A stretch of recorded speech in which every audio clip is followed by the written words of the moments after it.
বিসমিল্লাহির রহমানির রহিম। প্রিয় নগরবাসী, আসসালামু আলাইকুম। সকলকে মহান বিজয় দিবসের শুভেচ্ছা।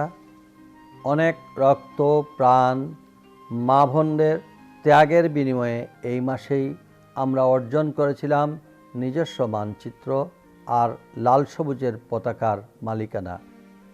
অর্জন করেছিলাম একটি নিজস্ব দেশ।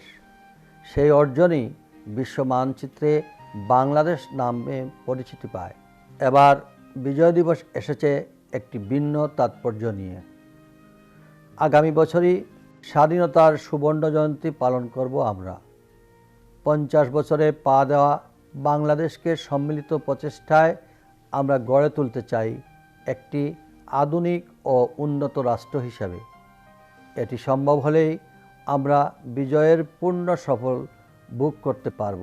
আসুন আমরা সবাই মিলে এই লড়াইয়ের অংশ হিসাবে আধ্যাত্মিক রাজধানী সিলেট সিটি কর্পোরেশনকে একটি আধুনিক, স্মার্ট, ডিজিটাল নগর হিসাবে গড়ে তুলতে একসাথে কাজ করি।